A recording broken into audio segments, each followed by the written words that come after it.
قرآن مجید سورہ بقرہ اللہ تبارک و تعالی نے ارشاد فرمایا یا ایھا الذین آمنوا کتب علیکم الصیام، اے ایمان والو تم پر روزے فرض کیے گئے، کما کتب علی الذین من قبلکم، اسی طرح جس طرح تم سے پہلے لوگوں پر فرض کیے گئے تھے، لعلکم تتقون، تاکہ تم پرہیزگار ہو جاؤ، متقی ہو جاؤ، اللہ سے ڈرنے والے بن جاؤ، گناہوں سے بچنے والے بن جاؤ، اپنی زندگی کو رب رسول کے احکامات کی روشنی میں گزارنے والے بن جاؤ۔ روزہ ایک پریکٹس ہے، ایک مجاہدہ ہے، ایک جد و جہد ہے۔ جد و جہد کس چیز کی؟ اللہ کی رضا کے مطابق اپنے آپ کو ڈھالنے کی جد و جہد۔ صوم کا لغوی معنی ہوتا ہے رک جانا، حلال رزق سامنے پڑا ہے، حلال مشروب سامنے پڑا ہے، حلال رشتہ بیوی کا موجود ہے، لیکن ان سب چیزوں سے حالت روزہ میں رکنا، اللہ کی رضا کے لیے رکنا، اس کا نام روزہ ہے۔ صوم کا معنی رکنے کے ہیں، پرہیز کرنے کے ہیں، بچنے کے ہیں۔ ہر چیز موجود ہے لیکن اللہ کا حکم نہیں ہے تو لہٰذا کھا نہیں سکتے۔ تو رب فرماتے جب جائز چیزیں تو میری مرضی کے بغیر میرے حکم کے نہیں کھا سکتا، تو نے رکنا ہے تو حرام کیسے کھا لیتا ہے؟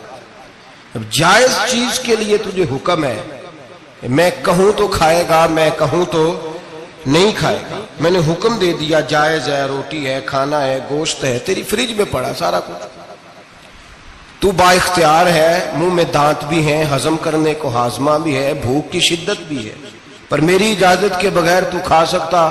روزہ رکھ لیا، اب تجھے حکم نہیں کہ تو کھائے۔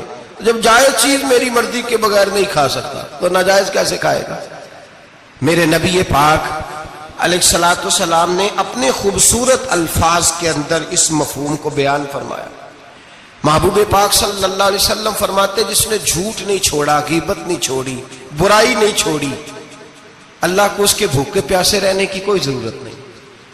وہ کاہے کا رکا ہے؟ جب کوئی کام تو اس نے اللہ کی رضا والا کیا نہیں۔ روزہ رکھ کے دغا کر رہا ہے، روزہ رکھ کے جھوٹ بول رہا ہے، روزہ رکھ کے کم ماپ رہا ہے، تول رہا ہے، دھوکہ دے رہا ہے، رشوت لے رہا ہے، فراڈ کر رہا ہے، حرام کا مال اکٹھا کر کے کہتا ہے اس میں سے چلو 10 دیگیں بھی پکا دیں گے۔ وہ بھائی جو کام اللہ نے تجھے کرنے کو حکم دیا تھا، جب تو وہ بجا ہی نہیں لا رہا، مقصد روزہ ہی تو حاصل، لعلکم تتقون۔ روزے کا مقصد یہ ہے کہ تو پرہیزگار ہو جائے۔ میرے نبی پاک علیہ الصلوۃ والسلام کی بارگاہ عالی مرتبت میں 2 عورتیں آئیں، یہ چیزیں کھا لو، کہنے لگی محبوبہ ہم نے روزہ رکھا ہوا ہے۔ فرمایا نہیں، تمہارا تو روزہ نہیں ہے، حضور رکھا ہوا ہے روزہ، سحری سے لے کر اب تک کچھ نہیں کھایا، شام تک بھی نہیں کھائیں گی۔ محبوب نے فرمایا ذرا کہہ تو کرو، الٹی تو کرو۔ کہہ کی تو ان کے حلق سے خون بھی نکلا اور گوشت کے لوتھڑے بھی نکلے، پھوٹیاں بھی نکلی۔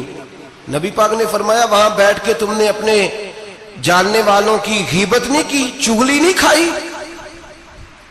خاموش ہو گئیں، گردنیں جھک گئیں۔ نبی پاک نے فرمایا تم نے قرآن نہیں پڑھا کہ جو اپنے بھائی کی غیبت کرتا ہے وہ مردہ بھائی کا گوشت کھاتا ہے؟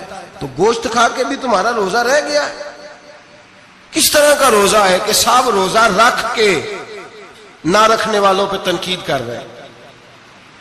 تراویحاں پڑھ کے نکلے ہیں تو کہتے ہیں میں اکیلا ہی نیک ہوں، باقی تو محلے میں کوئی پڑھتا ہی نہیں۔ یہ کیسا تیرا روزہ ہے کہ تو روزہ رکھ کے تو اس کے مقصد کو ہی نہیں سمجھا؟ لعلکم تتقون۔ روزہ دار تو وہ ہے کہ روزہ رکھا ہوا ہے، کھانے بھی سے رکا ہے، پینے سے بھی رکا ہے، عمل زوجیہ سے بھی رکا ہے، پھر وہ جھوٹ سے بھی رکے، غیبت سے بھی رکے، بدنگاہی سے بھی رکے، حرام خواری سے بھی رکے، رکے ساری چیزوں سے۔